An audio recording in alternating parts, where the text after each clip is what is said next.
जोहार दोस्तों, नमस्कार। देखिए, आज हम लोग गोभी खेत पर आए हुए हैं और इसमें जो है सो गोभी का जो पौधा है बिल्कुल बहुत ही अच्छा, एकदम बहुत मतलब जैसे कहा जाए कि ये लगभग 2.5 किलो 2 किलो का साइज़ का जो पत्ता पौधा जो होता है उतना हो चुका है और अभी भी ये बढ़ने के कगार पर है। अभी भी जो बीच में किसी तरह का जो फूलगोभी का अति होता है वो अभी तक आया नहीं है। पौधा अभी भी तैयार होने का स्थिति में है और आप देख सकते हैं इसमें किसी प्रकार का कीड़ा भी नहीं है और बहुत ही फ्रेश है। इतना ही है कि खेत थोड़ा अभी ज़्यादा सूख गया है और सूखने का कारण है कि मौसम जो ख़राब होता है बार बार, तो उस परिस्थिति में ऐसा खेत है, ये बिल्कुल दोन है और ये नगड़ा मिट्टी है।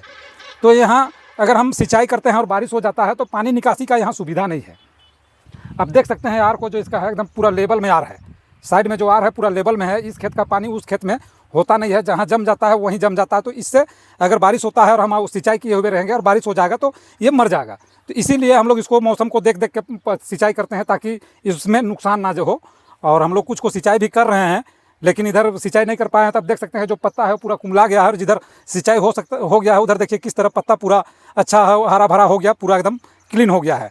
लेकिन इसमें एक चीज़ का दिक्कत यही होता है कि अगर हम इसमें सिंचाई कर रहे हैं और बारिश हो गया तो फिर बहुत ही दिक्कत हो जाता है, काहे कि मरने का चांस हो जाता है। कि जो गोभी का जो जड़ होता है, फूलगोभी का जो जड़ होता है बिल्कुल छोटा सा जगह में चलता है, इतना सा मात्र, और वो ओवर नमी को बर्दाश्त नहीं कर पाता है। पानी ज़्यादा जम जाने से भी वो उसका जड़ है सड़ जाता है और वो धीरे धीरे पौधा कमज़ोर होकर मरने लगता है। तो इस परिस्थिति में हम लोग इसको सुखा सुखा के सिंचाई कर रहे हैं और वही कारण से, ताकि मौसम इस बार बहुत ही गड़बड़ है, जैसे तुरंत धूप तुरंत बादल, कभी बारिश भी हो जाता है। तो इस कारण से हम लोग इसको थोड़ा सा सुखा के ही सिंचाई कर रहे हैं। और इसमें जो हम दवा दिए हुए थे वो लगभग 5 दिन हो चुका है और अभी भी इसमें किसी तरह का कीड़ा नहीं है। और देखिए दोस्तों, एक चीज़ इसमें और भी मायने रखता है, जैसे खरपतवार। खेत में अगर आपका खरपतवार नहीं है तो कीड़ा उतना ज़्यादा फसल पर हावी नहीं हो पाता है।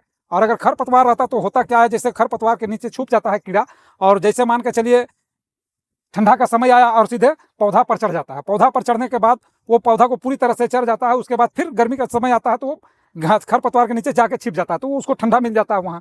तो जैसे अगर आपका खेत में खरपतवार नहीं है तो उससे क्या होता है कि आपका जो फसल है वो कीड़ा से मुक्त रहेगा। जैसे आप सही सही समय पर आप दवा दे रहे हैं तो निश्चित ही रूप से आपका फसल कीड़ा मुक्त रहेगा और उससे आपको बाजार में अच्छा पैसा मिल जाएगा। काहे कि विशेष ध्यान तो देना है अभी का समय में कीड़ा का, और कीड़ा तब आपका खत्म होगा जब आपका खेत में किसी प्रकार का घास ना हो, तभी जाकर आप उसको सही ढंग से खत्म कर पाइएगा। नहीं तो खत्म कर पाना गर्मी के मौसम में काफ़ी मुश्किल हो जाता है। काहे कि बरसात का मौसम में आप कीड़ा से कंट्रोल पा लीजिएगा, लेकिन गर्मी का मौसम में कीड़ा से कंट्रोल पाना बहुत ही मुश्किल हो जाता है। इसलिए हमेशा ध्यान दें कि खेत में किसी प्रकार का खरपतवार ज़्यादा ना हो। काहे कि हल्का पुल्का अगर छोटा है तो उससे आपको फर्क नहीं पड़ता, लेकिन अगर खरपतवार अगर बड़ा हो जाए तो उससे आपको काफ़ी नुकसान हो सकता है। और दूसरी चीज़ है, पौधा भी आपका कमजोर हो जाता है। काहे कि आप जो भी उर्वरक डाले हुए रहते हैं खेत में, तो निश्चित ही रूप से जो खरपतवार है वो उर्वरक को खींचता है और उससे आपका जो फसल है उसके लिए वो सीधे आधा हो जाता है उर्वरक। तो इसलिए आपको इस चीज़ को हमेशा ध्यान देना है कि आपका खेत में किसी प्रकार का खरपतवार ना हो, तो आपका जो फसल है उसको भरपूर उर्वरक भी मिलेगा और दूसरी चीज़ है आपका फसल में किसी प्रकार का कीड़ा भी नहीं आएगा। तब देख सकते हैं यहाँ से वहाँ तक जो लगा हुआ है, इधर भी साइड में आपका लगा हुआ है, ऊपर साइड में आपको दिखाते हैं। इधर भी जो है बहुत ही अच्छा है और इधर का भी जो फसल है वो भी बेहतरीन है। लेकिन इस बार थोड़ा सा मौसम ख़राब होने के कारण से हम इस बार थोड़ा सा इसको ज़्यादा सुखा दिए हैं, लेकिन उससे अभी तक कोई दिक्कत नहीं है। लेकिन अब इसको हम सिंचाई ही करेंगे। काहे कि अब सिंचाई नहीं करेंगे तो आप देख सकते हैं यहाँ पर सिंचाई ना के कारण किस तरह से पत्ता पूरा तरह से धूप में कुमला गया है और पूरी तरह से मुरझा भी गया है। लेकिन जहाँ थोड़ा सा भी नमी है आप वहाँ देख सकते हैं बहुत ही अच्छा, वहाँ का पत्ता अभी भी ठीक ठाक है। जहाँ ज़्यादा सूखा हुआ है वहाँ का पत्ता पूरा कुमला गया है।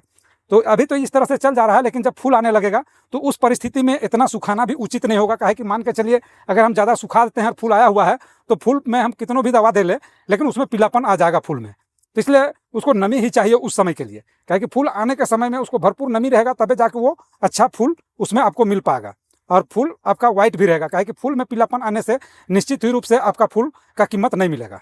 देखिए दोस्तों, जब ये छोटा पौधा था तो उस समय हम 15 से 18 दिन के बीच में हम अंतराल करके इसमें हम दवा दे रहे थे। काहे कि उस समय अगर कीड़ा हल्का पुल्का लग भी जाता तो उसको हम घुरा सकते थे। काहे कि उस समय इसका जो है ग्रोथ का समय था तो वो पत्ता जो है छिप जाता है। लेकिन अब जो है कीड़ा लगेगा तो वो सीधे अब आपको बाजार में डिफेक्ट करेगा। वो काहे कि आपका ये जो पत्ता है अब वो कहीं जाने वाला नहीं है। और दूसरी चीज़ है, अगर ये पत्ता में कीड़ा लग जाता है तो आपको निश्चित ही रूप से बाजार में जाकर आपको रेट भी कम मिलेगा और आपका फसल को लेने वाला व्यापारी भी जल्दी तैयार नहीं होगा। तो इसके लिए आपको हमेशा ध्यान देना चाहिए कि आप कतनू भी अच्छा दवा दे रहे हैं, लेकिन आप मान के चलिए अभी सेमोडीसी हम दे रहे हैं इसमें, तो लगभग 10 से 12 दिन के अंतराल में इसमें हम दवा फिर से रिपीट कर देते हैं। काहे कि अगर नहीं करते हैं, फसल अब करीब है, अब मान के चलिए लगभग इसका 50 से 55 दिन लगभग हो चुका है इसका लगाया हुआ। तो आप समझिए अब इसमें अधिक से अधिक 12 से 15 दिन का इसमें समय है और निश्चित रूप से इतना दिन में ये पूरी तरह से तैयार भी हो जाएगा और कट के बिक्री के लायक ये तैयार भी हो जाएगा।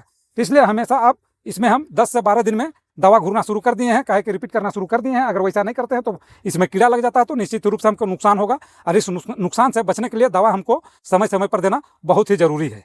देखिए दोस्तों, ये भी फसल एक ऐसा फसल है कि आप इसमें एक अंदाजा लगा सकते हैं कि मेरा इतना एकड़ में इतना पौधा मेरा लगा हुआ है। काहे कि जैसे मान के चलिए आप ये पारी जो देख रहे हैं, इसमें आप दर का गिनती कर लिए और लगभग सभी पारी एक जैसा चौड़ैया हम लोग रखते हैं। तो उसमें क्या होता है, जैसे एक दो का अंतर आ सकता है। तो जैसे आप 1 एकड़ में लगाए हैं और एक पारी को जैसे आप गिनती कर लिए हैं, तब उसको कैलकुलेटर करके ये पता कर सकते हैं कि आप कितने पौधा 1 एकड़ में लगा चुके हैं, वो आपको पता चल जाएगा।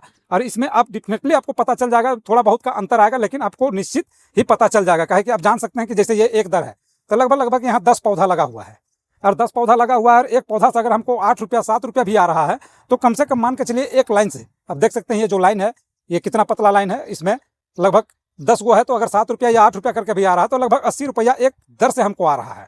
अगर इसमें 20 गो दर है तो आप समझ सकते हैं कि इसमें लगभग आपको 1600 रुपया एक पारी से आपको आ रहा है। तो इससे आपको समझ में आ जाता है कि आप कितने पौधा लगाए हैं और आप कितने पैसा इसमें कमा सकते हैं। ये आप अनुकूल अपने हिसाब से कर सकते हैं। इसमें आपको किसी तरह का परेशानी भी नहीं है और ये बहुत ही कम लागत से लगने वाला खेती भी है। देखिए दोस्तों, इसमें लगभग कुछ पौधे में फूल भी आ गए हैं। आप देख सकते हैं यहाँ पर इस तरह से छोटा सा यहाँ फूल आ चुका है। अब लगभग 8 से 10 दिन में ये पूरी तरह से तैयार भी हो जाएगा और ये बाजार में कट के बिकने लायक भी हो जाएगा। और इसका जो पौधा है वो भी बहुत ही शानदार पौधा है और कहीं पर कीड़े भी लगे हुए नहीं हैं और इसमें और ज़्यादा नहीं, कम से कम 1 से 2 स्प्रे देते ये जो फसल है वो पूरी तरह से खत्म हो जाएगा। इसको हम बाजार में चढ़ा के इसको बेच भी देंगे। तो दोस्तों, इस तरह से फूल गोभी का खेती और पत्ता गोभी का खेती बहुत ही आसान है। सिर्फ आपको कीमत बाजार में इसका मिल जाना चाहिए, बाकी बहुत ही बेहतरीन खेती इसको जाना जा सकता है और ये बढ़िया खेती है भी, बहुत ही बढ़िया खेती है। इसमें आपको कम लागत में अच्छा बेनिफिट भी हो जाता है। सिर्फ इसका डिमांड बाजार में रहना चाहिए, बाकी आपको किसी तरह का टेंशन नहीं है। दूसरी चीज़ हो गया कि जैसे और फसल से इसमें जो है आपको बजट आपको बहुत ही कम में हो जाता है। तो दोस्तों, आज का वीडियो हम यहीं समाप्त करते हैं। धन्यवाद।